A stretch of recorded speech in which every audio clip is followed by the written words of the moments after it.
Welcome once again to Living on Purpose. My name is Fola Daniel Speaks, and today I'm going to be asking you, what growth are you experiencing?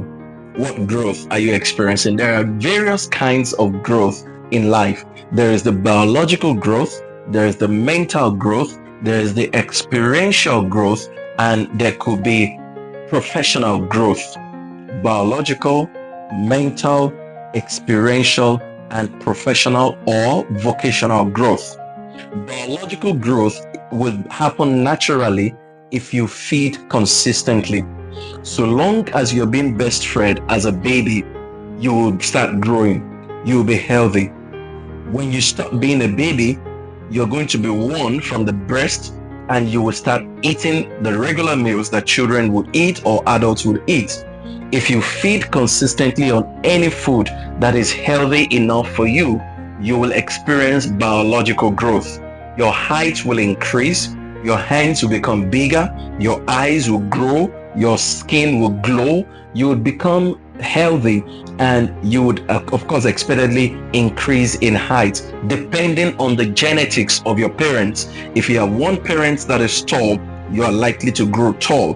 But if the one who is short or brief and down to earth is actually or has a stronger genetics, then you will grow in line with the person who has a stronger genetics. But the point as far as growth in that context is concerned is that so long as you are eating, you will definitely grow biologically. However, it is not the same for mental growth. There are quite a number of things that are responsible for mental growth. For example, a child begins to grow mentally first by the kind of parents that child is exposed to. A child also begins to grow mentally by the kind of by the kind of environment.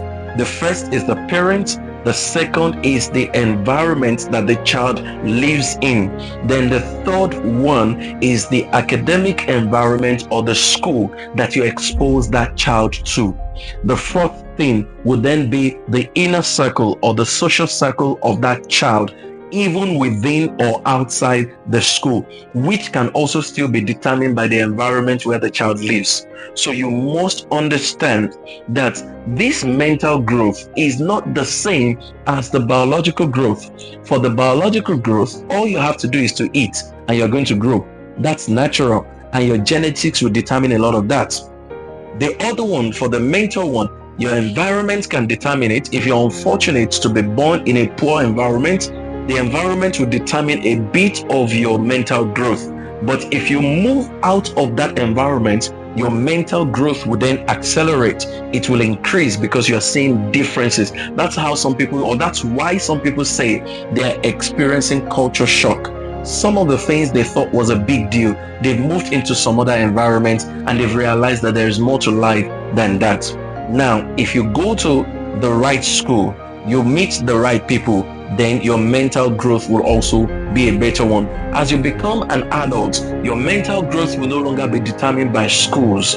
It will then be determined by the kind of things that you expose yourself to, the kind of books that you read, the kind of content that you consume, maybe from the internet, from television, and from the friends that you keep as your close circle friends. So that's how your mental growth will be determined. The other thing is experiential growth. Experiential growth will come from the things that happen to you, either intentionally or unintentionally.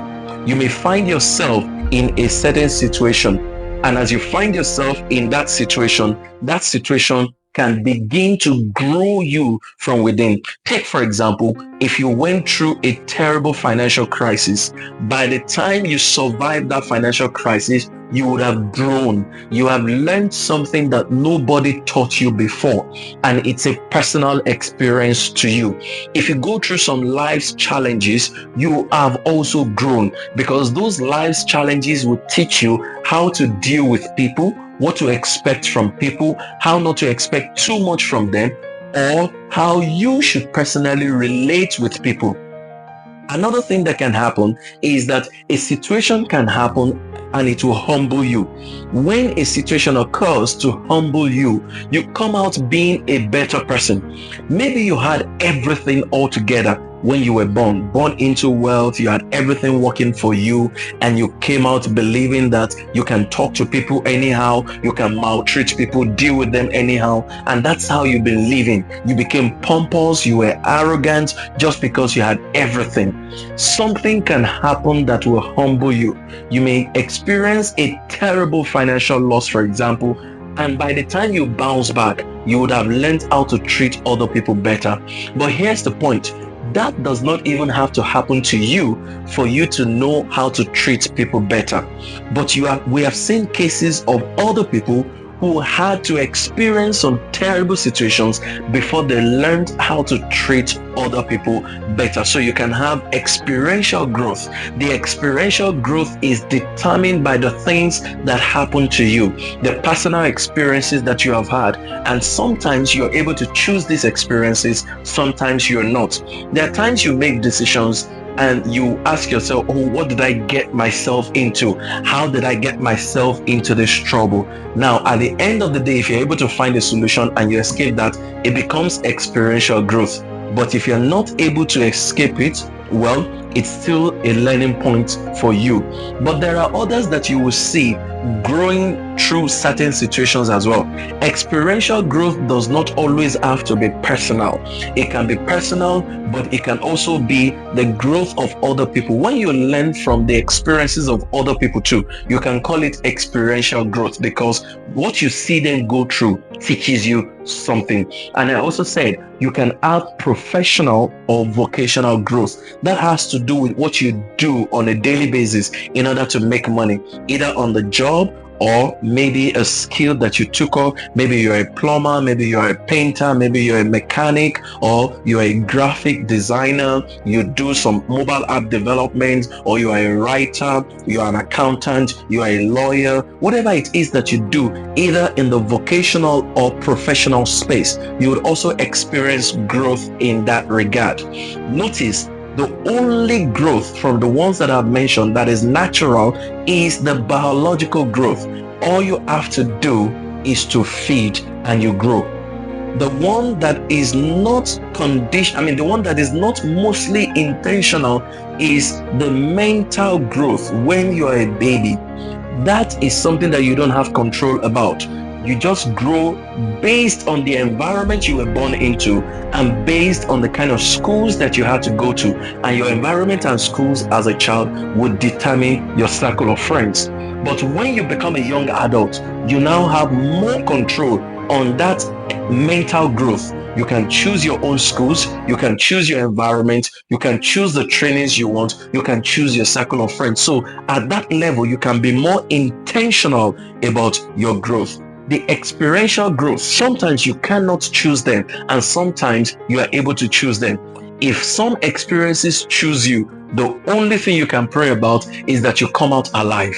For example, sickness. Nobody chooses sickness. Loss of money. Nobody chooses loss of money.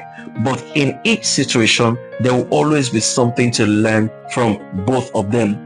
Professional and vocational growth, you are totally in control of that. Regardless of what your experience in the past has been, you can decide to take up a new job. You can decide to go and learn a new skill. You can decide to go and learn something new. Those are totally up to you. So make sure that you become more intentional. Biological growth, you can't control it. All you have to do is eat. But when you become old, you can actually determine how fast you age or how slowly you age by the kind of things that you eat. Mental, you can choose it. Experiential, you may or may not be able to choose it, but your attitude will determine the outcome of experiential growth. And professional or vocational, you are totally in control. So the question again is, what kind of growth are you experiencing? It's not enough to have biological growth because that's normal. It's not enough to have mental growth based on your circumstances. You must become intentional. So what growth are you experiencing? I'm imploring you right now, to be more intentional. I'm asking you to be more deliberate about the kind of growth that you experience. Be more intentional about your mental growth. Be more intentional about your experiential growth where you can choose them. And be more intentional with your professional or vocational goals, because those are totally within your capacity. Please choose your growth carefully, and I'm sure that from today you'll begin to get more intentional with the kind of growth that you're experiencing. To be more intentional with your growth, please head on now to www.youtube.com/Fola Daniel Speaks. Thank you.